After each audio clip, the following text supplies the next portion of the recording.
우리 같이 한번 합니다. 온 세상에 복음을 전하라. 이제 우리 오늘이 1월 셋째 주일이 우리 성결교회가 지키는 해외 선교주일입니다. 해외 선교주일. 그래서 오늘 이 말씀 본문 삼아서 해외 선교에 대한 우리 기도점을 좀 나누려고 합니다.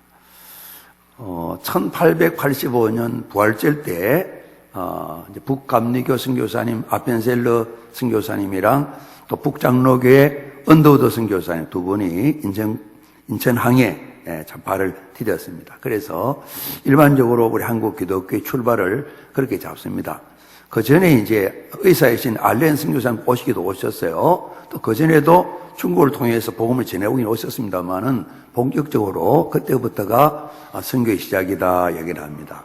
성결교회는 그로부터 22년 지난 1907년에 복음 전도관 이런 출발해서 또 중생 선결 신유 재림 이 복음을 좀 전하기를 시작했습니다. 이 언더우드 선교사님이 사역을 하시면서 이제 미국 선교부에 보낸 이 편지가 있는데 그게 이제 유명한 그 언더우드 기도문이 있습니다. 이제 들어 또 소개받은 분 계실 텐데 참 이런 내용입니다. 오 주여, 지금은 아무것도 보이지 않습니다. 주님, 지금은 아무것도 보이지 않습니다. 주님, 메마르고 가난한 땅, 나무 한 그루 시원하게 자라오르지 못하고 있는 땅에 저희들을 옮겨와 심으셨습니다. 그 넓은 태평양을 어떻게 건너왔는지 그 사실이 기적입니다. 주께서 붙잡아 뚝 떨어뜨려 놓으신 듯한 이곳 지금은 아무것도 보이지 않습니다. 보이는 것은 고집스럽게 얼룩진 어둠뿐입니다. 어둠과 가난한 인습에 묶여있는 조선 사람뿐입니다. 그들은 왜 묶여있는지도 고통이라는 것도 모르고 있습니다. 고통을 고통인 줄 모르는 자에게 고통을 벗겨주겠다고 하면 의심부터 화부터 냅니다. 조선 남자들의 속셈이 보이지 않습니다.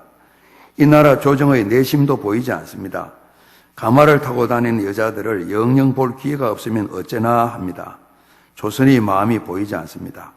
그리고 저희가 해야 할 일이 보이질 않습니다. 그러나 주님 순종하겠습니다. 겸손하게 순종할 때 주께서 일을 시작하시고 그 하시는 일을 우리들의 영적인 눈이 볼 수 있는 날이 있을 줄 믿나이다. 믿음은 바라는 것들의 실상이요 보지 못하는 것들의 증거니라고 하신 말씀을 따라 조선의 믿음의 앞날을 볼 수 있게 될 것을 믿습니다. 지금도 우리가 황무지 위에 맨손으로 서 있는 것 같사오나 지금은 우리가 서양 귀신 양귀자라고 손가락질 받고 있사오나 저희들이 우리 영혼과 하나인 것을 깨닫고 하늘나라의 한 백성 한 자녀임을 알고 눈물로 기뻐할 날이 있음을 믿나이다. 지금은 예배드릴 예배당도 없고 학교도 없고 그저 경계의 의심과 멸시와 천대함이 가득한 곳이지만 이곳이 머지않아 은총의 땅이 되리라는 것을 믿습니다. 주여 오직 제 믿음을 붙잡아 주소서. 언더우드 선교사님이 본국 선교부에 보낸 편지이기도 하고 기도 내용이기도 합니다. 그러나 여러분, 이제 이렇게 복음이 어렵사리 출발되었지만은 정말 이 선교사님 기도처럼 정말 기뻐서 눈물을 흘릴, 그동안에 고통의 눈물을 흘려 씨를 뿌렸지만 이렇게 엄청난 열매가 맺히리라 모든 이제 교회들이 이야기를 합니다. 세계 선교사에 있어서 조선 땅에 출발된 지금 대한민국에 펼쳐진 한반도에 펼쳐진 선교 열매만큼 풍성한 열매가 없다고들 다 그렇게 선교 역사 속에서 이야기를 하거든요. 그죠? 우리는 지금 우리가 알고 있는 것처럼 온 세계에 그래도 작고 적은 나라지만은 이제는 어지간히 다 알려진 그런 나라에 살아가고 있고 한국 교회들은 여러 모습으로 굉장히 이름을 내는 그런 교회입니다. 지나간 세월 이런 언더우드 선교사님 기도와 오늘 행편을 생각하게 되게 되면 우리가 늘 자주 표현하는 것처럼 선교는 뭔가 또 전도는 왜 해야 되는가 은혜를 잊지 않고 갚는 일이 선교다 전도다 이런 생각을 하게 됩니다. 정말 우리 구원 자체도 하나님의 은혜 때문에 되어진 것을 우리가 성경의 말씀을 우리가 믿는 것이죠. 정말 우리 받은 은혜가 외국 선교사님들이 우리가 최근에 자주 들었던 것처럼 양화전에 있는 선교사님 묘역이 있는데 거기 가보게 되면 하나하나 설명을 듣게 될 때 묘비를 보게 되면 우리가 뭉클한 마음을 갖게 됩니다. 정말 그 시대에 직접 우리가 살지는 않았지만은 우리 선조들 때부터 한 130년간의 초기에 한 5, 60년간은 얼마나 선교사님들이 많은 고생을 하지 모릅니다. 정말 아무 대가도 받지 않고 하는 은혜 까닭에 이 땅에 오셔가지고 생명을 바쳐서 복음을 전한 일 때문에 한국 교회가 세계적인 교회들이 되었고요. 그러지 않습니까? 각 교파별로 세계 가장 큰 교회가 한때는 한국에 다 있었습니다. 그만큼 참 은혜의 많은 열매를 얻은 한국교회인데, 그렇기 때문에 지금 우리 교단뿐만 아니라 모든 교단들이 열심히 선교를 하고 있죠. 그래서 우리 모두도 각자가 다 이 선교는 은혜를 깨닫고 은혜를 받은 사람이 잊지 않고 갚는 길이 이 선교고 전도다, 이렇게 생각할 수 있을 겁니다. 그래서 우리 교단에 이제 이 해외 선교를 본격적으로 출발하려고 준비를 한 것이 있었는데, 1907년에 이 교회를 출발하니까 70주년이 77년이었습니다. 70주년 때에 많은 분들이 우리가 본격적으로 좀 초기 출발했던 선조들처럼 정말 우리 한국 땅뿐만 아니라 온 세계에 복음을 전해야 되지 않겠나, 이런 부분에 눈을 좀 크게 뜨고 실천 의지를 갖게 되었습니다. 정진경 목사님께서 70주년 때 이제 해외 선교에 가는 부분을 말씀하셨는데, 이제 교단 창립 70주년을 맞은 기독교 대한선교회는 우리 같이 한번 합니다. 복음의 빚을 갚는, 그런 말씀하셨어요. 이게 은혜에 대해서 은혜를 갚는 거죠.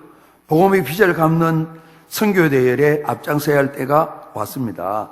지난 70년 동안 많은 순환 속에서도 가시밭을 헤치고 오늘은 굴지의 교단으로 성장하였습니다. 그래서 선교를 70주년을 맞이하면서 아시아 복음화는 큰 주제 밑에 기념 선교센터를 지어서 아시아 복음화에 기여할 준비가 진행되고 있습니다. 우리 주님은 25만 선결교회 신도들에게, 지금 현재 성도들이 한 100만 성도를 바라보고 기도했습니다만 실제 좀 늘었다가 줄어들기도 하고 한 50만 이렇게 계산을 하고 있습니다. 그들의 친구와 이웃을 그리스도에게로 인도하는 민족 복음화는 물론이거니와 아시아 여러 나라에 이 복음을 전하는 축이 되어주기를 원하고 계십니다. 이런 말씀 전하면서 총회에 모인 모든 교회 대표들이 본격적으로 우리가 해외 선교를 해야 된다. 그래서 이듬해 1978년도에 4월 17일에 해외 선교위원회가 조직이 되었어요. 그리고 그 이후로부터 41년, 42년째 되는 거죠. 아주 활발하게 선교를 잘 감당했어요. 정경희 목사님 말씀하시고 사도 바울이 고백했던 것처럼 정말 이 빚진 자의 심정으로 우리가 선교를 감당해야 된다. 처음에는 아시아를 생각했는데 온 세계에 우리 선교회 선교사님들이 다 파송되어 있습니다. 오늘 우리가 마가복음 마지막 부분 읽었습니다.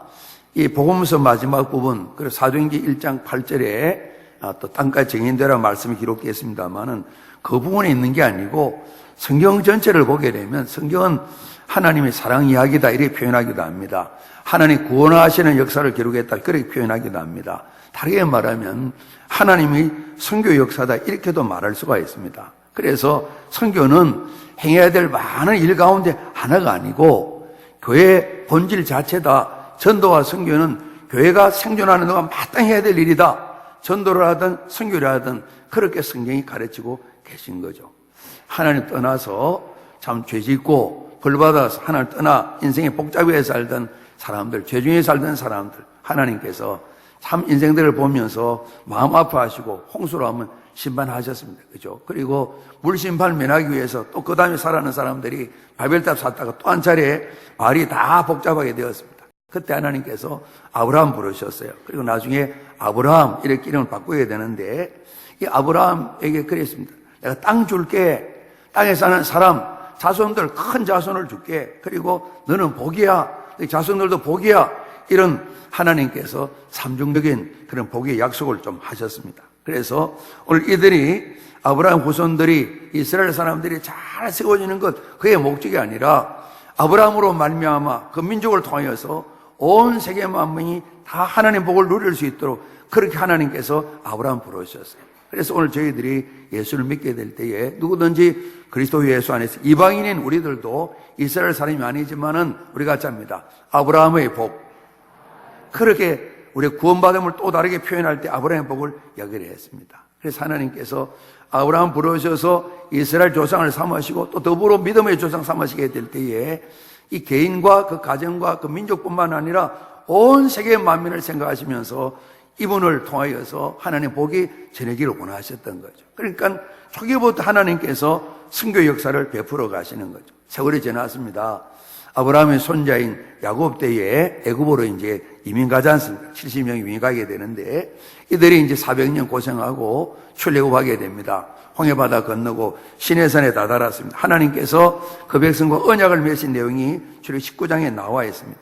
하나님 능력으로 이들을 구원하신 걸 말씀하면서 하나님 그런 말씀하셨습니다. 우리 같이 합니다. 온 세계가 다 내게 속하였나니 온 세상 모든 민족이 다 하나님께 속했다고 이야기를 했습니다. 너희들은 하나님 백성을 삼았는데 선택했는데 우리 같이 합니다. 제사장 나라가 되라.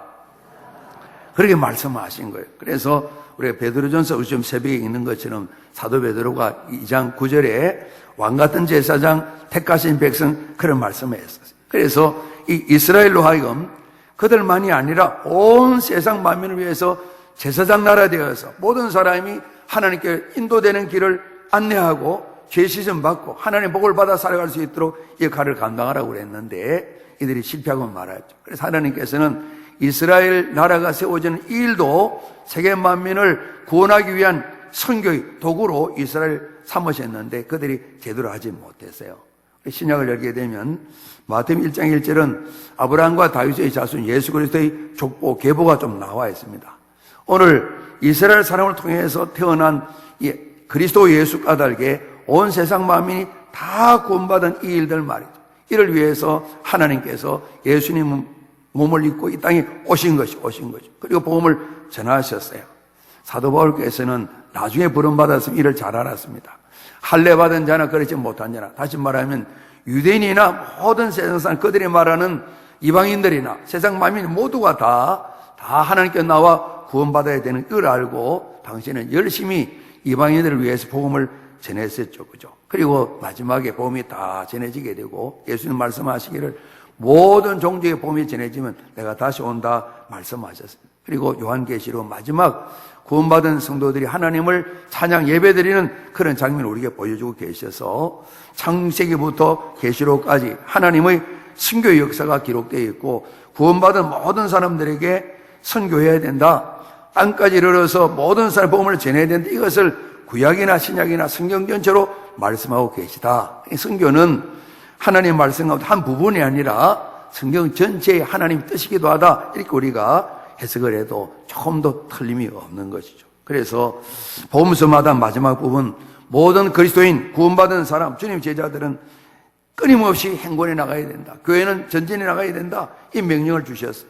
이 명령을 우리가 가장 높으신 명령, 지상 명령, 꼭 해야 되는 명령 이렇게 우리가 이름을 붙인 거죠. 마태복음에도 마가복음에도 누가복음에도 요한복음에도 사도행전에도 모든 민족, 온 천하 만민 모두에게 증인되어서 복음을 전하라 이 말씀을 주셨어요.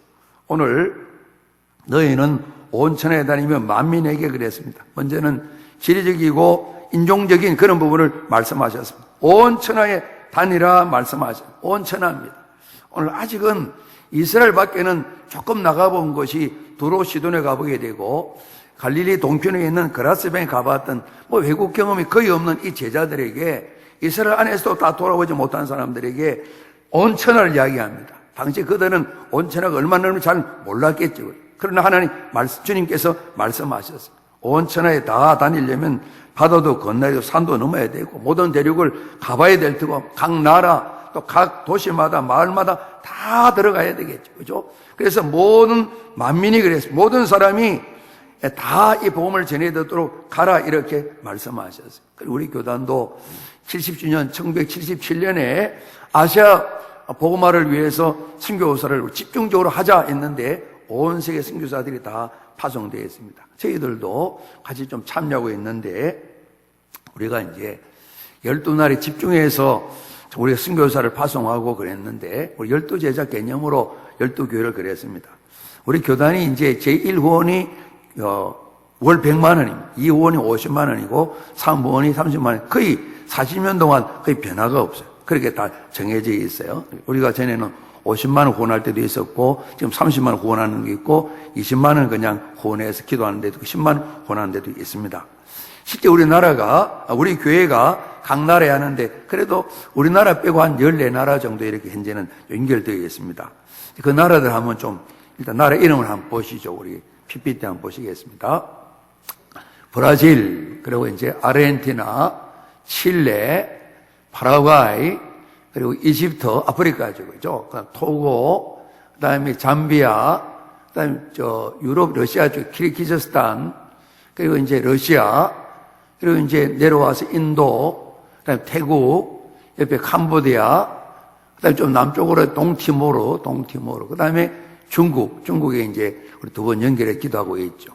그 다음에 이제 우리 한국 거주, 특별히 요즘은 이제 외국인들이 많이 와 계시기 때문에 각 교단마다 우리 한국에 와 있는 외국인들 선교사를 특별히 파송하고 세우시나요? 우리는 송수영 선교사님 현재 지원하고 있죠. 그래서 이 여러 나라에 대해서 우리가 같이 하고 있는데 정말 우리가 봐도 남미 쪽에 또 그리고 이제 아프리카에 또 유럽 쪽에 그리고 이제 동남아시아 쪽에 또 중앙아시아 쪽에 이렇게 연결된 각 나라에 되었습니다. 중요한 것은 온 천하에 다니는 만민들에게 우리가 잡니다. 복음을 전파하라. 이 중요한 임무는 이겁니다. 복음을 전파하는 겁니다. 그러니까 예수 그리스도께서 마가복음 1장 보게 되면 이제 드디어 예수님께서 하나님 나라의 복음을 전파했다 그러는데 이를 맡기시고 성전하시며 제자들에게 당부하셨습니다. 너희도 온 천하에 다니는 만민에게 복음을 전파해야 된다. 이 말씀을 전했습니다. 우리가 가서 해야 될 일이 굉장히 많을 겁니다. 많은데 중요한 부분은 그리스도 예수를 믿음으로 구원받는 이 복음을 전파하는 일이 굉장히 중요한 거예요. 그죠? 다른 일을 정하는 것이 아니고 십자가에서 우리 죄 문제 해결해 죽으시고 부활하셔서 승리하시고 지금도 살아계신 예수 구주를 믿게 될 때에 구원받게 되는 이 소식을 전하는 건데 그리스도 예수가 복음 자체이시죠. 그죠? 예수님이 복음이시죠. 이번 때는 우리가 구원을 받는데 오늘 이 복음을 잘 전파하게 되는데 그냥 한번 들으라고 전하는 것이 아니라 그들이 결정할 수 있도록 집중해서 그들에게 복음을 전해야 되는 겁니다. 이걸 전하고 난 뒤에 이런 결과가 있게 되는 것이죠. 우리 17절 말씀 같이 한번 우리 16절 말씀입니다. 시작. 믿고 세례를 받는 사람은 구원을 얻을 것이요 믿지 않는 사람은 정죄를 받으리라 그래서 중요한 것이 복음이신 예수님을 전해서 사람들에게 믿음으로 말미암아 구원을 얻도록 구원을 전가하기 위해서 선교사님들을 파송하는 것이죠.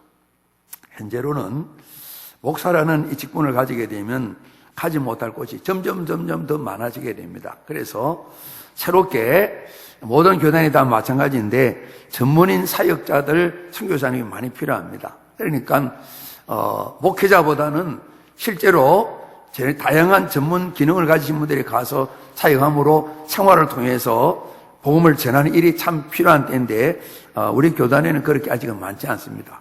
의사 선생님이 파송된 경우도 있고 다른 또 엔지니어가 파송된 경우도 있는데 주로 목회자들이 파송되어 있는데 지금 새로운 변화되는 시대에는 목회자보다는 일반 전문인 사역자들 평신도들이 나가기를 굉장히 원하고 계시죠. 그래서 목회자들도 또 다른 훈련을 통해서 일반 다른 또 재능들을 가지는 이런 부분을 애쓰는 가운데 있어요. 중요한 것은 어떤 재능을 가진 분이 가시든 간에 우리가 잡니다. 예수를 믿으면 구원을 받습니다. 예수님을 믿어야 구원을 받습니다. 그래서 이 천국 복음을 전하는 예수님 전하는 이것이 참 중요한 겁니다. 그래서 오늘 이 말씀을 주셨는데 특별히 아까 읽었던 14절 말씀에 시골로 가던 두 제자가 부활하신 예수님 만났습니다. 우리 누가복음에는 엠마오로 가던 제자라 그랬습니다. 또 막다른 마리아도 그렇고 여인들도 예수님 부활하신 예수님 만났습니다. 전해줬는데 제자들이 잘 안 믿었어요. 주님이 다시 오셔가지고 그런 말씀합니다. 음식을 같이 부활하신 예수님 음식을 나눕니다. 사람들이 좀 놀랐겠죠. 부활해도 음식을 나누는구나. 우리가 짭니다. 부활된 몸은 음식도 먹습니다. 음식도 먹습니다. 그죠? 만져봐라. 다 만져보고 살도 다 뼈도 다 있습니다. 먹습니다. 그러면 예수님 말씀합니다. 왜 그 믿음이 없느냐? 나를 만났다 그러고 그러면 믿어줘야지. 그러니까 안 믿었냐? 꾸짖으셨다 그랬습니다. 마음이 그냥 완악해가지고 굳어져 있어서 그렇게 믿음이 없어 그랬습니다. 그러면서도 이분들에게 너희는 가라 다녀라 복음을 전파하라 그랬습니다. 아직도 완벽치 않아요. 온전치 못해요. 부족해요. 그래서 누가 보면은 위로부터 능력을 공급받아야 이 일을 감당할 수가 있다, 이런 말씀을 하셨어요. 그래서 우리가 사도행전에 보는 것처럼 기도에 오로지 힘쓰므로 말미암아 성령이 임하시고 권능을 받아서 그들이 정말 담대하게 복음을 전하는 내용을 우리가 볼 수가 있잖아요. 그죠? 오늘 이 말씀 잘 준비된 사람뿐만 아니라 이 말씀을 듣는 모두에게, 이 말씀을 읽는 우리 모두에게, 모든 세대 모든 그리스도인에게 주님 말씀하십니다. 우리 15절 한 번 더 봉독합니다. 또 이러시되 너희는 온 천하에 다니며 만민의 복음을 전파하라. 오늘 여기에 우리 어느 누구도 이 명령 앞에 나는 제외다, 그런 분이 아무도 안 계시는. 어느 나라든 우리가 가든지 보내든지 일을 우리 감당하라고 말씀하는 거죠. 우리 선교사님들이 파송 받아 가셨어요. 어떤 분은 가시는 거죠. 실제 현장으로 가시는 거죠. 또 교회가 파송하는 경우도 있습니다. 또 선교회가 파송하는 경우도 많이 있고요. 주로 한국에는 교단들이 이제 파송을 많이 합니다. 때로는 그래서 연합으로 잘 정리될 필요한데, 지금 같으면 이제 중국에서 계속 이제 비자를 발급 안 해주고 축출을 당하기 때문에, 추방을 당하기 때문에 제일 많이 모여있는 데가 캄보디아 쪽에 많이 모여있어요. 중국 계시던 분, 베트남 계시는 분 그쪽에 많이 모여있어요. 그래서 뭔가 하나님도 계획도 계시겠지만은 중복되는 그런 부분도 많이 있다고 그래요. 현실적으로는. 그죠? 그래서 연합에서 파송을 하는데, 교단이 파송하고 교회가 파송하고 선교회 파송하고 그럽니다. 또 허락을 받기도 하고 파송을 시키기도 하고, 또 저희들 같으면 우리 같이 합니다. 파송하는 것을 도와야 합니다.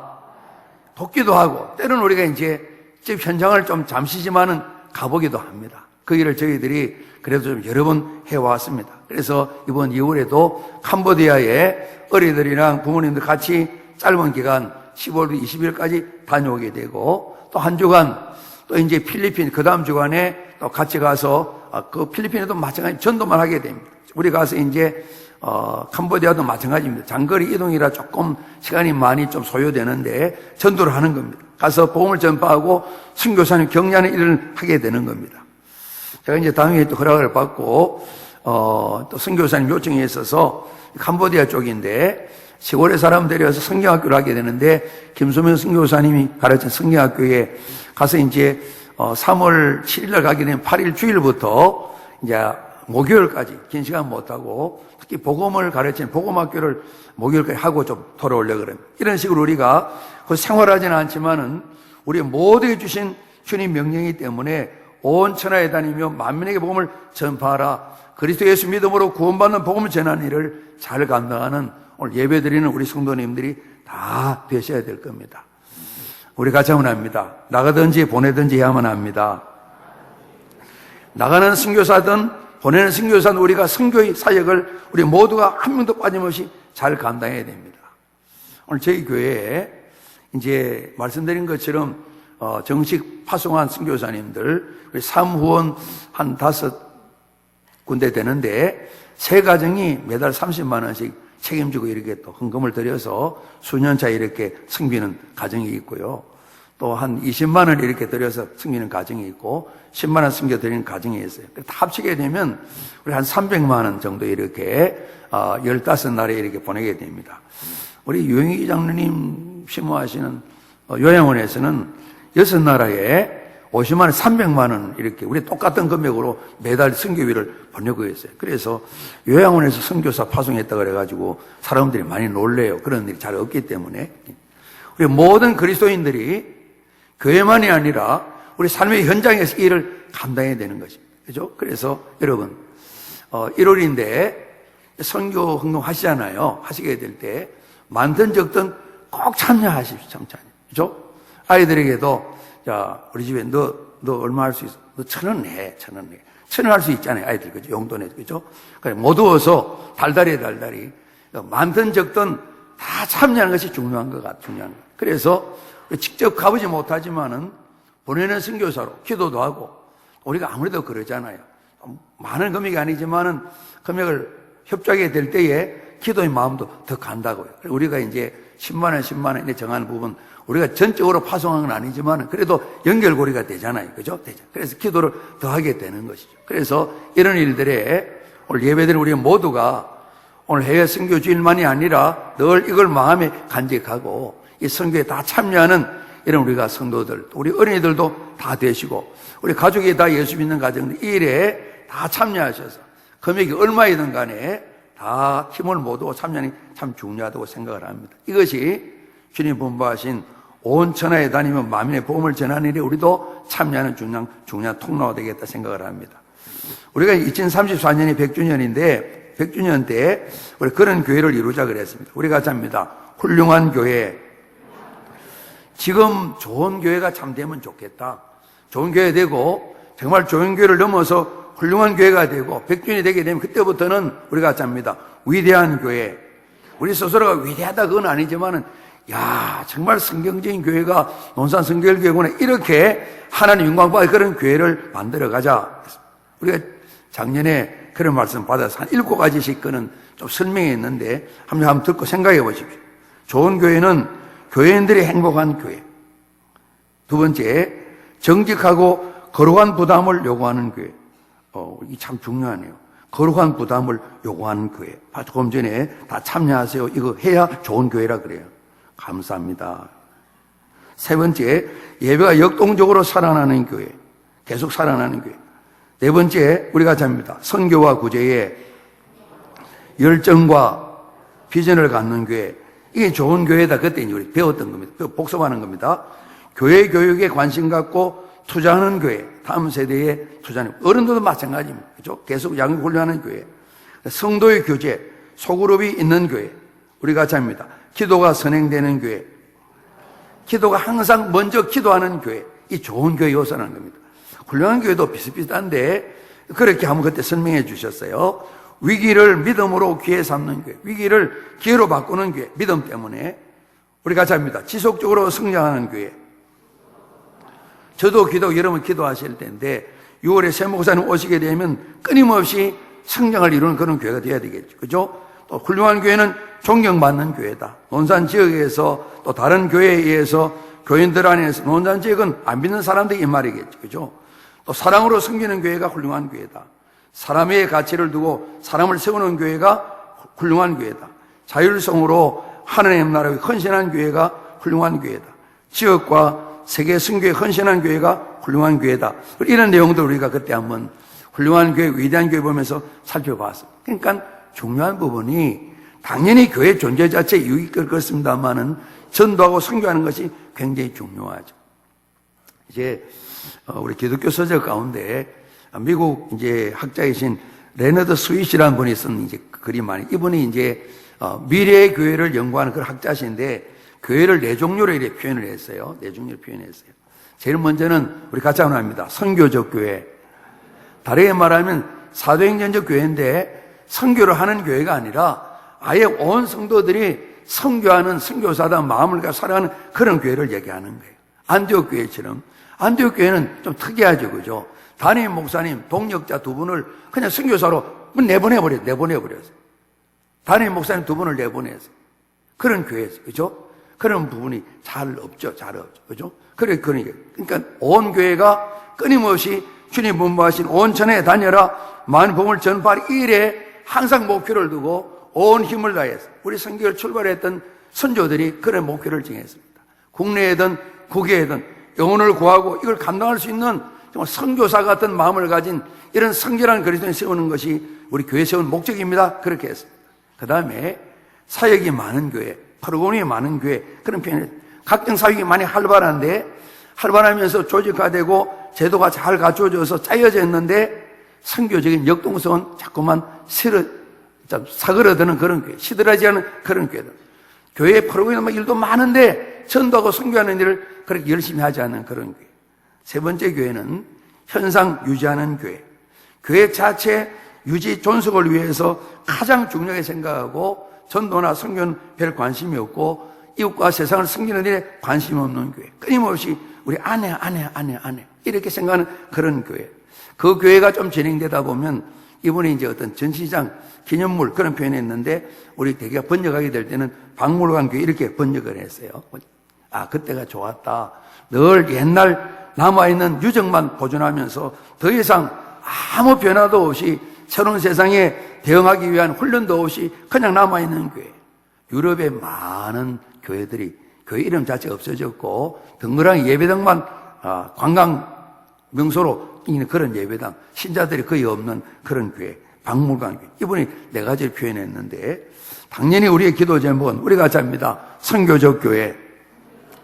선교하는 교회를 뛰어넘어서 우리 모두가 항상 내 삶의 자리가 선교지다 생각을 하고 선교사된 마음을 가지고 우리가 이제 복음서식으로 하면 제자고 사도행전은 증인이라 그랬습니다. 그렇죠? 사도 바울은 일꾼이라 그랬어요. 항상 선교할 때만 선교가 아니라 우리 삶 자체가 선교적인 마음을 가지고 주님의 분부를 따르는 것이다. 그런 선교는 말씀드린 것처럼 성경 전체를 꿰뚫는 가장 중요한 주제입니다. 성경 전체라고 말할 수 있습니다.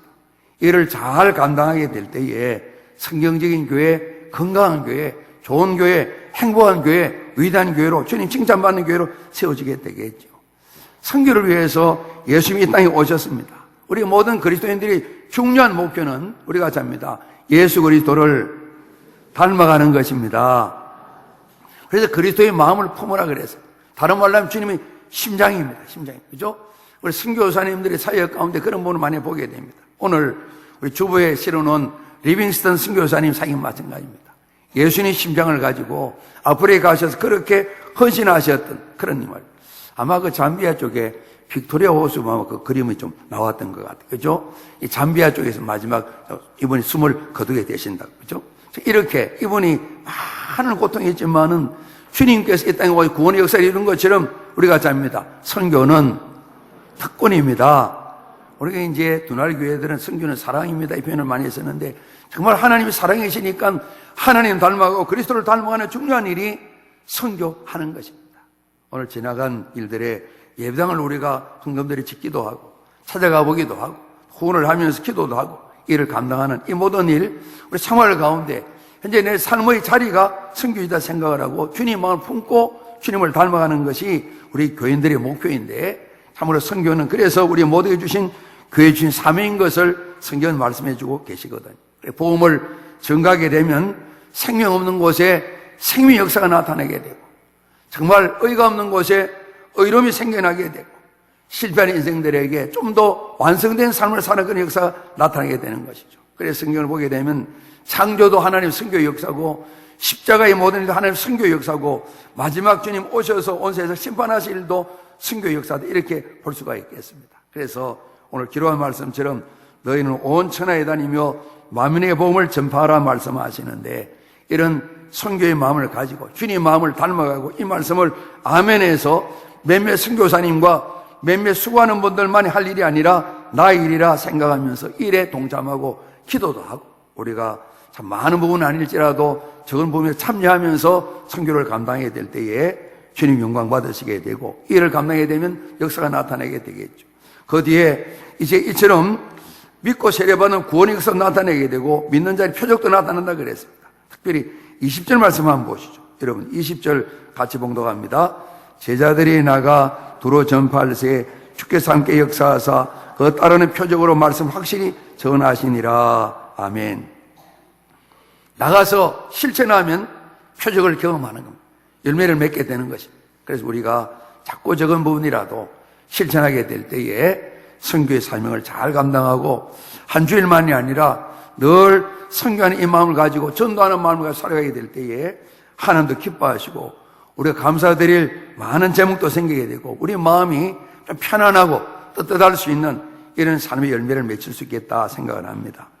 우리가 성령께서 임하셔야 권능을 받고 이를 감당할 수가 있는데 힘써 저도 우리 모두도 기도하는 가운데 하나님 우리 각자뿐만 아니라 가족들도 우리 온 교회가 선교적인 교회, 선교사의 마음을 가지고 주님 심장을 가지고 살아가는 이런 교회가 되게 해주십시오. 기도하는 데 기도하고 성령의 권능을 받아서 우리가 나가든지 보내든지 일을 잘 감당하는 하나님 기쁘시게 하는 이 사명에 우리 모두가 열매 맺는 논산 선교를 온 성도 되시기를 주님 이름으로 축복합니다. 우리 15절 말씀 한 번 더 봉독합니다. 또 이러시되 너희는 온 천하에 다니며 만민의 복음을 전파하라. 아멘. 함께 기도드리겠습니다. 아버지 하나님, 예수님 주신 말씀처럼 이 일을 잘 감당할 수 있기를 원합니다. 성령님 도와주옵소서. 말씀을 마음에 새기고 기도하고 권능받아 성령의 인도하심을 따라서 우리 모두가 다양한 삶을 살아가지만은 모두가 더불어 승리하는 그 마음으로 승리하고 주님을 영화롭게 하는 데 열매 맺도록 성령님 도와주시옵소서. 예수님 이름으로 감사하며 기도드리옵나이다. 아멘.